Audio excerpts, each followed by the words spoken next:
Hello there guys and welcome, it is Niran here and today it's time for me to bring you episode number 6 of Season 2 of our Leicester City career mode here on FIFA 16. That's the first episode of the new year, so I hope you guys had a wonderful New Year's Day and go on to have a fantastic 2016. That will be absolutely epic. In the background, as you can see, is the calendar, and that will show the 3 games that I'll be playing in today's episode. Liverpool in the Capital One Cup third round, as well as Crystal Palace in the Barclays Premier League and Wolfsburg in the second game of the Champions League group stages. And as you can see in the background, it's focusing on the first game of today's episode, as the intro did a moment ago, and looking at the other fixtures in round 3. And as you can see, no one really else in the Barclays Premier League has a game as difficult as us. Away from home against Liverpool at Anfield, a game that's given us a lot of action in the past, a 4-4 draw, which I think is still the highest scoring game of this series so far, and a 2-2 draw in the reverse fixture at the King Power Stadium. But meantime, it's time to get straight into the action. As you can see, the players to watch out for Liverpool is Christian Benteke, and for us, our best player at the moment, which is Patrick Herrmann of course, of Leicester City. Our right mid still looking for his first goal, though, for the club, as is Maximilian Arnold. However, Wissam Ben Yedder did get off the mark against United last time out. As you can see, Jamie Vardy and Bolo up front there. Jamie Vardy, not Jamie Vardy. Inler and Kante there as defensive mid. Schlupp coming into the side, but Shani Tarashaj actually making his first start for the club, and he sets away Arnold and Bolo down the right-hand side, who is then brought down by Martin Skrtel after just 5 minutes of this game. So a shocker of a start at home here for Liverpool. And Arnold and Bolo has won the penalty. Jamie Vardy will step up because Riyad Mahrez is not playing, and it's saved by Adam Bogdan in the Liverpool goal, the Hungarian getting the better then of Jamie Vardy. So we've got to put that behind us, and Patrick Herrmann is trying to do so, skipping past the challenge of Kolo Touré, then Martin Skrtel, and what a goal that is from Patrick Herrmann. What a way to open your account for a new club after signing for £22 million from Borussia Mönchengladbach. Patrick Herrmann on a solo mission through the Liverpool defence, skipping past the slide tackle of Kolo Touré. Too much pace and dribbling ability for Martin Skrtel. Admittedly, Adam Bogdan could perhaps do better, to be honest with you. It's a bit easy for Herrmann to actually finish off that solo run, but what a goal in the end. Obviously, that coming after we missed a penalty for the second time in 2 episodes, so we really need to get on that. But nevertheless, Patrick Herrmann is setting things up again, and he's found his left-back partner, Jeffrey Schlupp, who cuts inside past Nathaniel Klein. Lovely reverse through ball for Jamie Vardy, who makes it 2-0, and Vardy, having missed a penalty earlier, has certainly atoned for his error, because he now doubles our lead after just 28 minutes, and we are bossing Liverpool at the moment. Raul Gudinho had to make a good save from the Serbian Lazar Markovic earlier on, but Jamie Vardy now making us making our lead double, giving us a 2-0 lead basically. And you know, again, a lovely goal, fantastic pace from Herrmann and Schlupp to set that up, and good pace as well from Shani Tarashaj, cutting in from the wing there, going past 2 players, forcing a good save from Bogdan, and Bolo wasn't able to put in the rebound, and neither was Tarashaj on a second attempt. Into the second half, and Skrtel has been hijacked by Arnold and Bolo. It's bounced back here to the Swiss striker, and somehow it has looped in. Arnold and Bolo winning the ball off Skrtel after he got a pass back from his midfield partner. It then falls to Kante, who's tackled by Skrtel, then falls to Mbolo again, and his shot in the end is deflected by Skrtel and in, and we now lead 3-0, and we're looking for a fourth. Luka Zahovic is off the bench. He sets up Patrick Herrmann, but it's another great save from Adam Bogdan, and the cross in from N'Golo Kante straight into the arms of the Hungarian goalkeeper. Gökhan Inler testing his luck from range, but again, the Liverpool goalkeeper is up to the task. But we are bossing this game at the minute. Liverpool going forward, but this was a feature. They were throwing long balls forward towards Benteke, but he just wasn't winning them. And obviously, when your one tactic is failing, you're not going to play very well. Now, Bruno Perez setting away Tarashaj down the right-hand side. Riederwald here playing as a CDM finds Inler, his partner, then back to Riederwald, to Zahovic, who plays it through for Vardy, and what a team goal that is. Zahovic gets the assist in the end, but absolutely incredible passing play, and it's 4-0. We are beating Liverpool at Anfield 4-0. Zahovic with a little pass through after receiving the ball, I think from N'Golo Kante, and Riederwald or someone, I've not got a clue. Great save again here from Raul Gudinho from Benteke's strike, but that does not change the scoreline as we win. Do not adjust your YouTube settings or your sets, because we have actually won here at Anfield against Liverpool away from home 4-0. A massive, massive victory. Probably the best victory of the series so far. And the best part was the youngsters had a part to play in the game and also came on late on. Joe Dodu and Luka Zahovic came on later on. And also Tarashaj getting a start in the game. He was fundamental. Really good cut inside from the right-hand side as well. And had a part to play in that third goal, of which Zahovic got the assist for.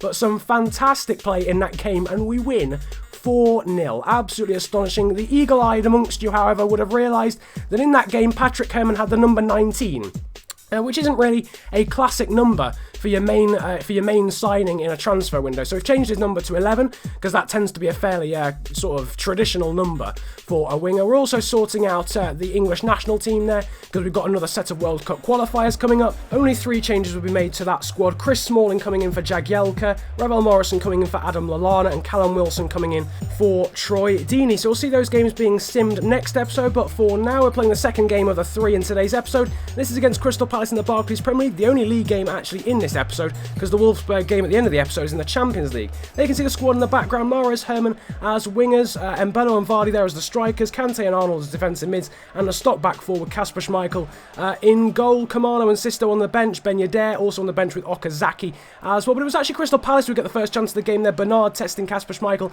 in the Leicester goal. Going forward though in the 39th minute, Maximilian Arnold there and Brildon Dembolo connecting very well, but a good save, a double save actually from Alex McCarthy to deny Brildon Dembolo, who for some reason went in for a slide tackle shot, which was slightly disappointing. As you can see, the Crystal Palace in injury time in the first half there, forcing another save from Kasper Schmeichel and Fukurata Masuaku cleverly heading the ball over his own bar. Still in the first half here, and Bernard actually twisting and turning on the edge of the area and actually hitting the post with his strike, so coming very close. The cross into the box there is actually headed away by Jairo Riedewald as far as Maxi Arnold. That would actually be, the final action of the first half there. Bernard hitting the post, and actually on the front, on the sort of the face of it, Crystal Palace probably should be ahead. They actually, have the better of the first half, but as you can see, Jamie Vardy cutting inside here from the left-hand side, and he is brought down, I don't know who by, I think it's by Joel Ward, and he's gone down, and we now have an opportunity to score for the first time in 3 from the penalty spot. We've missed the last 2 with Vardy and with Kante. Now Mahrez steps up, but he in fact converts here to give us a 1-0 lead against Crystal Palace in the 74th minute, and Riyad Mahrez does what his teammates could not do by scoring the penalty and giving us a 1-0 lead. Celebrating with Kante and Herrmann, also Maxi Arnold as well, to give us the lead here at the King Power Stadium. As you can see, they were now making a substitution. Pione Sisto coming on, as well as Andy King for some tired players. Arnold and I think Mahrez himself actually going off, and King there trying to play the ball forward for Jamie Vardy. It's sliding out there is Alex McCarthy, but he clears the ball only as far as Andy King, who cannot score with the open goal. It goes just past the post. Would we go on to rue that missed opportunity? Crystal Palace, they're going forward with Wilfred Zaha, but thankfully he cannot get on the end there of the pass. It falls to Kasper Schmeichel, who now finds Jairo Riedewald. Palace committing a lot of players forward, and Andy King now seeing Herrmann on the overlap. He's not got much stamina left, but he's still got a lot of pace in the tank, skipping past the challenge, making things happen already, passing it to Andy King, who finds Sisto on the overlap out on the right hand side, and he converts to make it 2-0 with just 1 minute of the game to go and put the game to bed. Out of reach for Crystal Palace, and a lovely finish in off the post from the Dane Pione Sisto after receiving the ball from his substitute partner Andy King. So despite King missing that open goal, he did have a fundamental part to play in our second goal, and in the end the super subs, if you like, Andy King and Pione Sisto doing a fantastic job. Sisto getting a good rating as well as Mahrez, Arnold and Herrmann, but it was actually Kasper Schmeichel who would get man of the match in the end with his clean sheet and getting an 8.2 rating. But now moving on from the 2 games we've had in today's episode to training, and last time out I gave you a vote for who should be trained in the next month. Now we're still in the month of September for this episode, but we do actually move into October next time out, so we're still training Arnold, Mahrez and Mbolo for now. But you guys actually voted that Zahovic and Tarashaj should be should be trained next time out along with one other player. But actually in the background you could actually see for now Maxi Arnold has actually gone up to an 81 overall, so he's already grown by 2 since joining from Wolfsburg in the summer. And talking about Wolfsburg, Max Arnold plays against his former club next, because we've obviously been drawn against Wolfsburg in the group stage of the Champions League. So the German is coming back to his old club to play Wolfsburg at their home stadium. As you can see after the first game in the Champions League, here is how the group stage is looking. Wolfsburg, unsurprisingly, did beat Lokomotiv Moscow in their first game, and we obviously drew to PSG, so we are on a point apiece, us and the French champions. As you can see, the player to watch out for is Riyad Mahrez, who's now scored 3 goals in his last 3 games, so Wolfsburg will be looking to try and contain him, as well as the other players in our squad. The squad you can see in the background, Ben Yedder and Okazaki, the strike partnership in this one, due to Vardy and Mbolo being slightly fatigued, and a few other changes here and there. But Wolfsburg would actually get the first chance of the game after just 7 minutes. The ball coming into the box, and I thought Schmeichel was going to deal with it. Mahrez is unable to clear, because I was just expecting Schmeichel to come out and deal with it, and it actually ricochets off the heel of, I think, Andre Schürrle. So that would have been a very fortuitous goal had it gone in for Wolfsburg, but thankfully Kasper Schmeichel atoning for his error and not coming out for it by saving the inadvertent strike. But as you can see, a good save as well from Wolfsburg keeper Bernalio to deny Ben Yedder 1-on-1, and actually the goalkeepers would certainly be on top in the first half and would look to be on top in the second half, as well as Kasper Schmeichel makes a good save from a Wolfsburg attacker into the second half, and Bernalio making another fantastic save from Ben Yedder. Their battle going on, but still Bernalio, the Swiss goalkeeper, having the better of that battle. But now 1-on-1 again, this time Wolfsburg 1-on-1, and a fantastic save from Kasper Schmeichel to deny, I think it was Max Kruse. He then denies one-handedly Julian Draxler as well with the strike, who we know obviously very well from his days in West Ham career mode on FIFA 15. And again Bernalio pulling out a stop to, for the 3rd time in the game, deny Wissam Ben Yedder. But as you can see, we're going forward again, and Francois Camano would not be denied by Bernalio. He receives the ball off the substitute Luka Zahovic. Again getting an assist is the Slovenian after signing from Heerenveen. He's now assisted a goal against Liverpool, and he's assisted a goal against Wolfsburg in this episode, this time assisting Francois Camano, who blasts the ball into the top corner past Bernalio. As you can see though, Wolfsburg trying to go forward again, a fantastic volley from Max Kruse, and again denied by Kasper Schmeichel, but they've got the momentum now. They're down 1-0, but as you can see, they would not be down 1-0 very often. You are always at your most vulnerable when you've just scored, and Max Kruse proving that with a fantastic volley on the turn.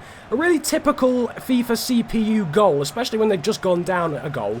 But nevertheless, it is a fantastic goal from Max Kruse. A lovely technique on his left foot to equalise. But now, in the 90th minute, we have the chance to take the lead back again, and Kulu leaving it there for Bruno Perez, laying it off. The Brazilian, we all know, has fantastic shot power, but Bernalio was a match. He was fantastic in the game. Same was Kasper Schmeichel. The goalkeeper's really on top. Schmeichel getting man of the match again for a 2nd game in a row. Patrick Herrmann, though, with a fantastic rating, as well as N'Golo Kante in that one. And Max Arnold with a decent rating against his old club, but it would come at a cost, because unfortunately the German midfielder did get injured.